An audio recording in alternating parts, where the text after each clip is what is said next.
Hello and welcome to a Smurfy video.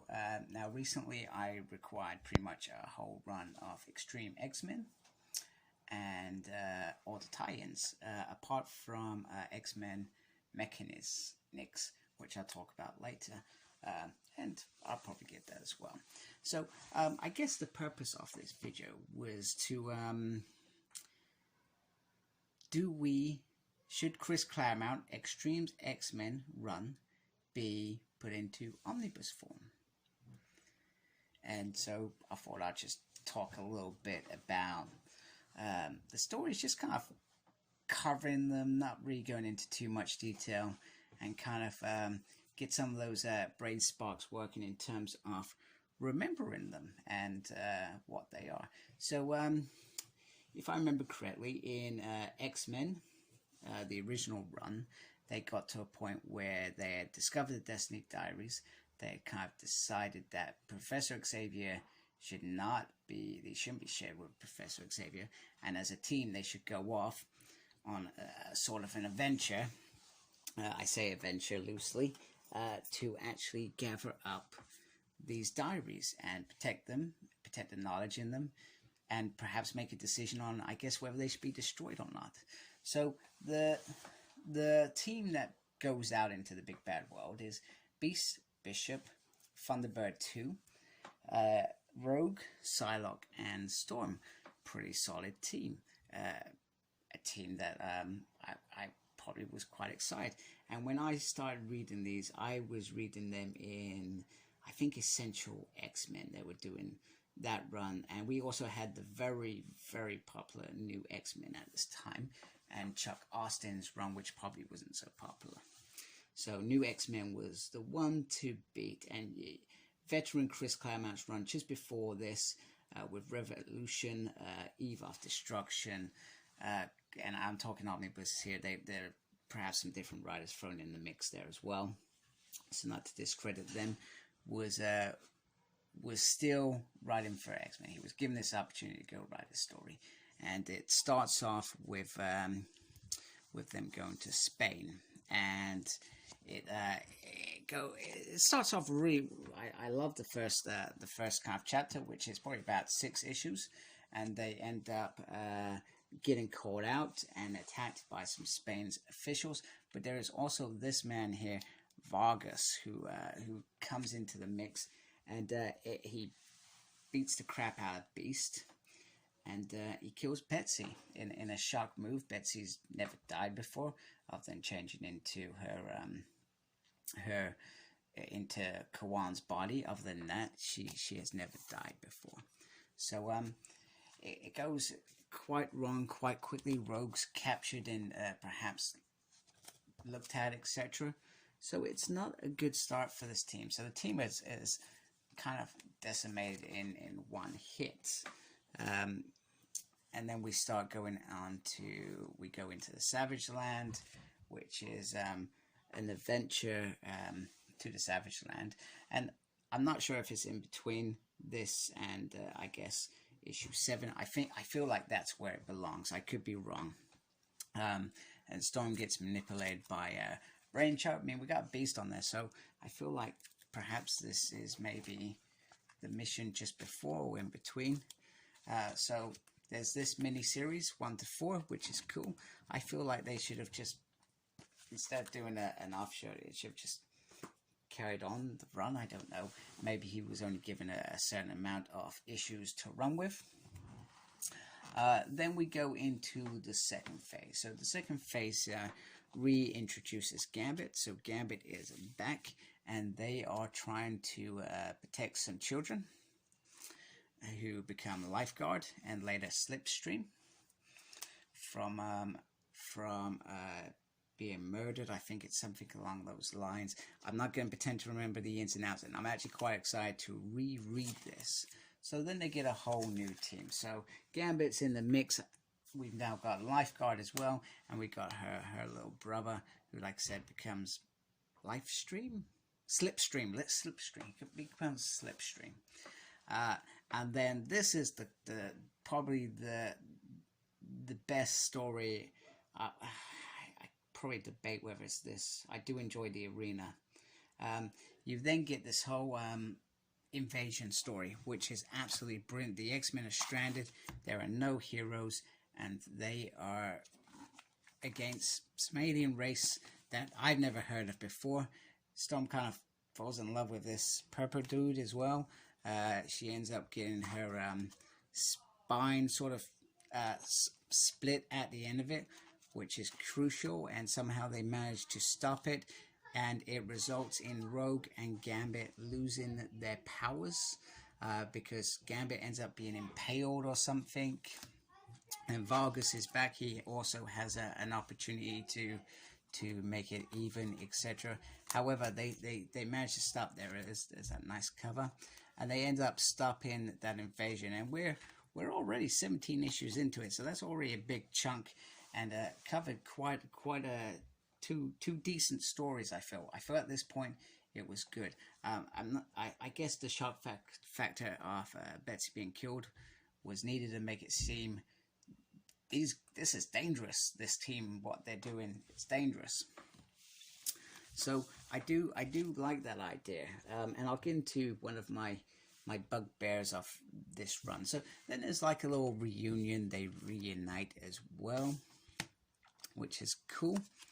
And then we have Schism, part 1 to 4, where the mansion, I think, is infiltrated. They don't trust Emma Frost. There's some real friction between her and Storm, which goes into past details, which I like. And it is an old Hellfire goon who has a part to play later on. He kind of lingers in the background throughout the kind of whole run. So Schism is really cool. I did like that. Once again, a very, very strong section.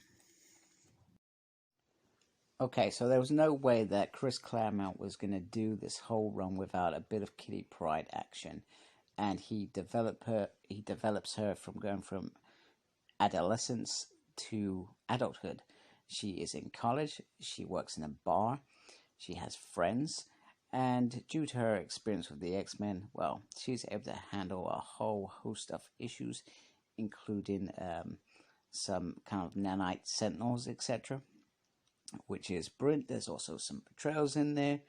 We get Sean thrown into the mix, which is great. We get some anti-mutant hate, which is awesome, and some much-needed therapy. And it is a lot of fun, and a lot of time. And this run definitely deserves to be in this omnibus. As far as I'm concerned, this was part of the X-treme X-men run. And the softcover, which was volume 4, hardest volume to get back in the day, was there. So definitely in the mix. Mechanics. So once again, the cast kind of changes.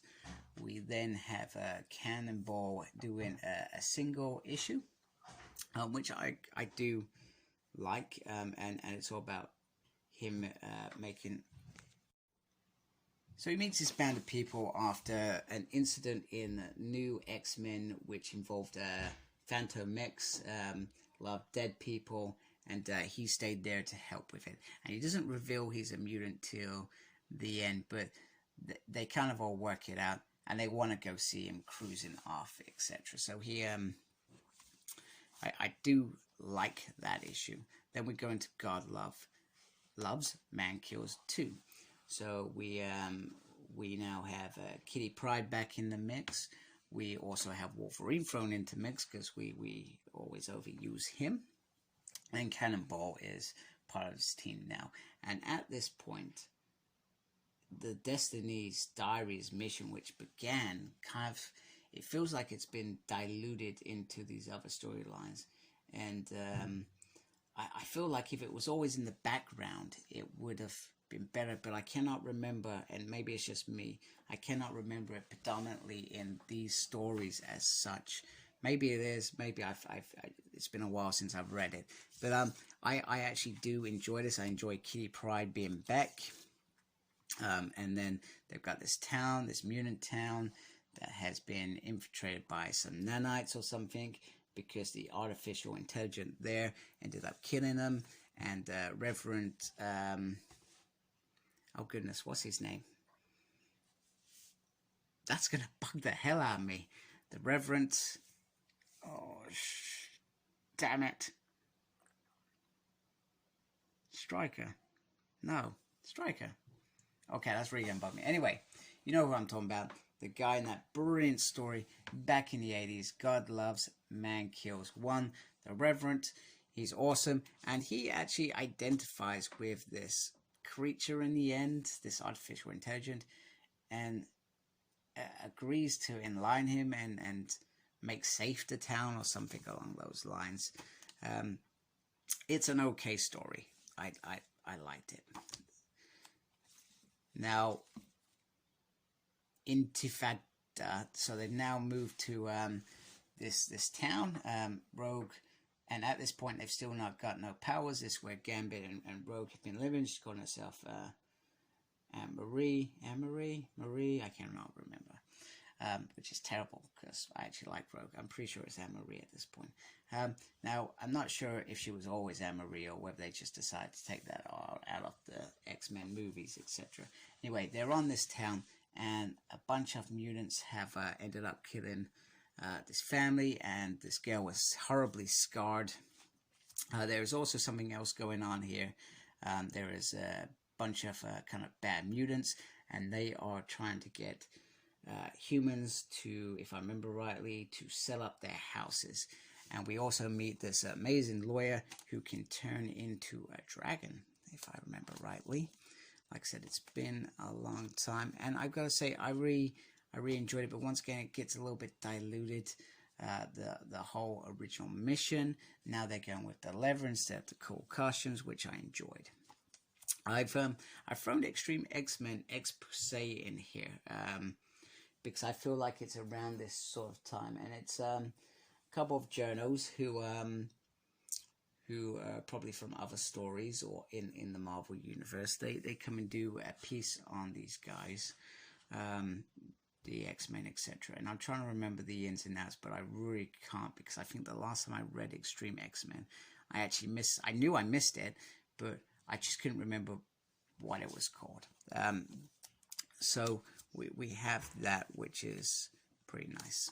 Once again, the whole original means for X-treme X-Men is diluted once more. Then we go into Storm the Arena, and this feels like it's almost like a solo story. She goes into the underworld to resolve an issue of slavery in terms of mutants control. She meets Callisto there, and she is brilliant, and she revels in this wildness. Now we've always known that Storm she not struggles with it, but when she goes wild, she does crazy stuff with her hair, etc. in the 80s, which was brilliant, embracing that sort of era. And just letting herself go. She never lets herself go, and that's what this kind of story was about, which was wicked. And there we go, Prisoner of Fire. And then we get to the final conclusion, and this all stems back to Schism with and the other part around the buying up these houses, etc. This is the big bad of this whole run. They find and release Magma, if I remember rightly. They also have Skids. Skids is all of a sudden in this as well. And Kitty Pryde returns to give a helping hand, etc. And it's a pretty interesting finale. The other thing I was thinking, and maybe I've missed it, was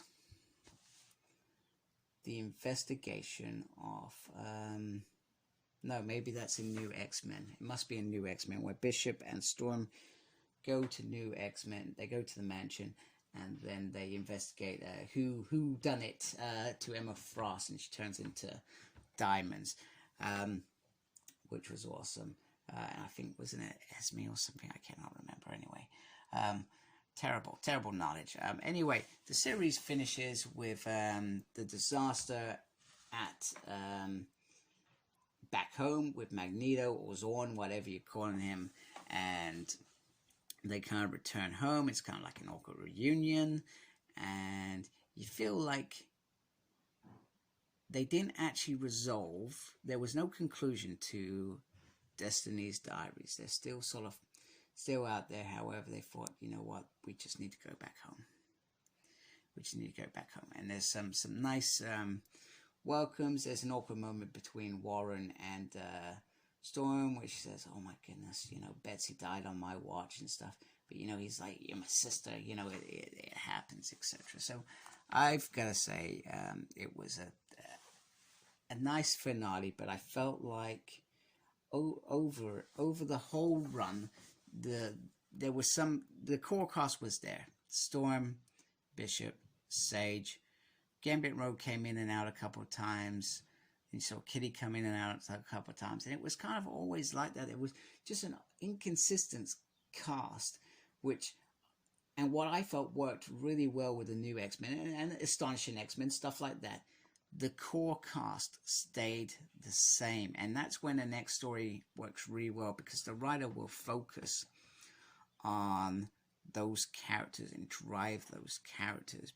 But it was always inconsistent throughout, and the stories felt inconsistent now. It started off really strong, this is our goal, and then it felt like it got diluted throughout. But then there were other moments where this feeds into later on with Bogan, whatever his damn name is, because I cannot remember, or Fogan, whatever, he was a bad guy anyway. He can control minds or bodies or something. So there were bits in that, and then there were just like these odd little solo stories which were contributed to perhaps some of the bigger story, etc. So all in all, would I personally want a new X-treme X-Men story? Omnibus, not story, we got a story. Yes, I freaking would. I would want, and my map would be X-treme X-Men 1 to 46, straight out. We've then got the annual, which takes it to 47. Then plus the 4 Savage Lands issues, which takes it to 51. Then the Expert Stays, which takes it to 53. And then you've got to throw in X-Men Mechanics, which takes it to 59. If I counted right, 59. Takes it to 59. So yes, and I'm sorry about the glares. Let me just do that. Sorry, there is some glares there. That is terrible. So yes, we should have an omnibus of this, and I thought it would happen. It would have happened by now. I mean, new X-Men has come out twice, and it's been a massive success. I know that Grant Morrison run is absolutely legendary, and Chris. Some people think that Chris lost his way when he came back, but I don't think he did. I think it was just a different time. Things had changed. The world in itself had changed. So the way that he did had changed. So in terms of X-treme X-Men, I do enjoy it. However, I just feel sometimes it got a bit inconsistent, or the characters changed too much. And I thought, you know what? He made a good point of bringing a lifeguard in. I thought she was a fabulous character. Then she got ties to Shiera, so let's wipe her out. She's gone. I liked Lifeguard. I thought she was wicked, and it was just, what on earth was that about? What was it? Was there any point? No, clearly not. No point whatsoever. So anyway, I really did enjoy X-treme X-Men. Yes, I think it should have an omnibus. Yes, it should have 59 issues in it, or it should have Volume 1, Volume 2 if you can't fit it in one bit, because there is quite a bit. One thing that I didn't like about New X-Men is that they didn't do that final sort of story with it's like a two-parter after the score had been broken, and it was like Scott questioning, do I keep the score open, do I not? And eventually he does for valid reasons, obviously, but I feel like that should have been in there. So anyway, I've digressed. So X-treme X-Men, does it deserve an omnibus? Yes, it does. In my mind, it does. So, but you please let me know what you think. I want to hear your thoughts on it. Did you like the team? Did you like the story? Did you think it was just a whole piece of crap? All opinions are welcome in my mind. Even if you think I'm a crap reviewer, I take that on the chin. And I'm like, yes. Remember, check out my Target 1000 video. Subscribe to my channel. Doing a giveaway when I reach that 1000 target. So please make sure you do comment on there. Otherwise, at the moment, I think there's only about a dozen people out of the 1,000 subscribers on there, which is fine. I don't mind.